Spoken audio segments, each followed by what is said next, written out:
কোনো রকম ওভেন ছাড়াই চুলায় পারফেক্ট বনরুটি তৈরি করে নিতে পারবেন খুব সহজে। অনেকেই ঝামেলা মনে করে অথবা ওভেন ছাড়া কিভাবে এই বনরুটিটা ঘরে তৈরি করবেন সেজন্য কিন্তু অনেকেই তৈরি করে না। আজকে আমি ওভেন ছাড়াই আপনাদের চুলায় তৈরি করে দেখাবো, আর নরম তুলতুলে হবে। সকালের নাস্তা অথবা বিকালের নাস্তার সাথে খুব সহজে এটা তৈরি করে নিতে পারেন। আসসালামু আলাইকুম সুপ্রিয় দর্শক, কেমন আছেন সবাই? আশা করি সবাই অনেক ভালো আছেন এবং সুস্থ আছেন। আজকে আমি তৈরি করব চুলায় পারফেক্ট বনরুটি কালার সহ। আমি সেজন্য এখানে নিয়ে নিলাম 1 কাপ পরিমাণ কুসুম গরম পানি, তার ভিতরে দিয়ে দিলাম 2 চা চামচ ইস্ট, সাথে আমি দিয়ে দিচ্ছি স্বাদ মতো লবণ। লবণটা স্কিপ হয়ে গেছে, আমি এটা বার্গারের জন্য তৈরি করছি সেজন্য এখানে চিনি ব্যবহার করিনি। আপনারা যদি শুধু খেতে তৈরি করেন তাহলে কিন্তু এখানে চিনি ব্যবহার করতে পারেন আপনাদের স্বাদ অনুযায়ী কমিয়ে কিংবা বাড়িয়ে।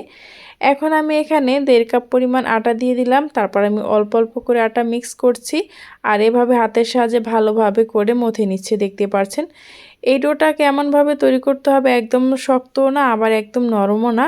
হাতে চাপ দিলে একদম নরম হয়ে যাবে, এরকম একটা ডো তৈরি করে নিতে হবে। এখন আমি এটাকে রেস্টে রেখে দেব 30 মিনিটের জন্য। আর অন্য একটা সাইডে এখানে আমি নিয়ে নিলাম ডিমের কুসুম ফাটিয়ে। ডিমের সাদা অংশটা বাদ দেওয়ার চেষ্টা করবেন, তাহলে কালারটা অনেক সুন্দর আসবে। আমি যেই পাত্রে রুটিটাকে বসাবো সেই পাত্রে আমি কিন্তু একটু তেল ব্রাশ করে নিলাম। আর 30 মিনিটের মধ্যে দেখতে পাচ্ছেন আটাটা ফুল একদম ডাবল হয়ে গেছে। অবশ্যই আপনাদের কাছে যদি র্যাপিং পেপার থাকে তাহলে র্যাপিং পেপার দিয়ে ভালোভাবে এটাকে আটকিয়ে দেবেন। আর যদি ঢাকনা দিয়ে তৈরি করতে চান তাহলে সময়টা অনেক বেশি লাগবে। যাদের কাছে র্যাপিং পেপার না থাকবে তারা কিন্তু পলিথিন দিয়েও মুড়িয়ে রাখতে পারেন, যেটা আপনারা এই আটাটাকে তৈরি করবেন। তারপর আমি ভালোভাবে হাতের সাহায্যে মথে নিয়েছি হাওয়াগুলো বের করে, তারপর হাতের সাহায্যে এভাবে করে গোল করে নিচ্ছি। দেখতেই পাচ্ছেন এভাবে করে গোল করে নিলে উপরটা একদম স্মুথ হয়।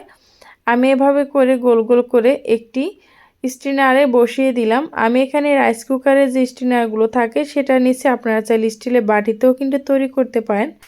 এখন আমি একই সাইজের করে সবগুলো এরকম করে গোল গোল করে এটাকে সাজিয়ে দেব। সাজানোর সময় একটু খেয়াল রাখতে হবে, ফাঁকা ফাঁকা করে এটাকে কিন্তু বসাতে হবে। এটা কিন্তু ফুলে ডাবল হয়ে যাবে, এটা কিন্তু এরকম থাকবে না, তখন কিন্তু একটার সাথে একটা মিশে যাবে। এখন আমি এটাকে ঢাকনা দিয়ে রেস্টে রেখে দেবো 10 মিনিটের জন্য। 10 মিনিটের পর এটা কিন্তু অনেকটাই ফুলে গেছে। এখন আমি যে ডিমের কুসুমটাকে গুলে রেখেছিলাম সেটা কিন্তু উপর থেকে ব্রাশ করে দিচ্ছি। এভাবে করে যদি ডিমের কুসুমটা ব্রাশ করে দেন তাহলে কিন্তু কালারটা খুব সহজেই চলে আসে। যেই পাত্রে আপনারা এই বনরুটিটা বসাবেন সেই পাত্রটা আগে থেকে কিন্তু চুলায় হাই হিটে গরম করে নেবেন। এখন আমি উপর থেকে সুন্দর একটা কালার আসার জন্য দিয়ে দিলাম ডিম, আর বনরুটির উপরে সৌন্দর্য দেখানোর জন্য দিয়ে দিলাম সাদা তিল। আগে থেকেই আমি এই ফ্রাই প্যানটাকে গরম করে রেখেছিলাম, এর ভিতরে এখন আমি বনরুটির যে স্টিনার সেটা দিয়ে দিলাম। অপেক্ষা করব 5 মিনিট। হাই হিটে গরম করে নেওয়ার পরে মিডিয়াম আঁচে রেখে কিন্তু এই রুটিটাকে তৈরি করে নিতে পারেন। আমি 5 মিনিটের পর ঢাকনাটা খুললাম, আর খোলার পর দেখতেই পারছেন কতটা সুন্দর আর কতটা পারফেক্ট হয়েছে। প্রত্যেকটা বনরুটি কিন্তু সুন্দরভাবে ফুলে গেছে আর কালারও চলে এসেছে।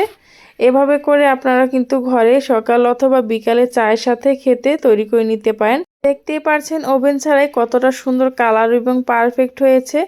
আপনারা চাইলে এই রুটিটা দিয়ে কিন্তু বার্গারও তৈরি করে নিতে পারেন। আমি কিন্তু বার্গারের জন্য তৈরি করেছি। এটা কিন্তু বাচ্চারা খুবই পছন্দ করবে।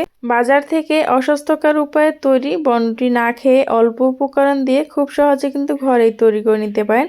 আর প্রত্যেকটা বনরুটি কতটা সুন্দর আর কতটা পারফেক্ট হয়েছে সেটা কিন্তু দেখেই বুঝতে পারছেন।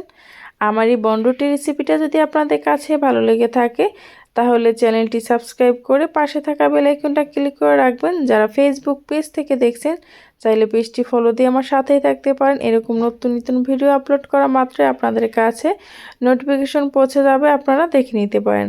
পরবর্তী ভিডিও নিয়ে আসা পর্যন্ত আশা করি সবাই ভালো থাকবেন, সুস্থ থাকবেন। ভিডিওটি বেশি ভালো লেগে থাকলে কাছের মানুষের কাছেও শেয়ার করে দিতে পারেন। আল্লাহ হাফেজ।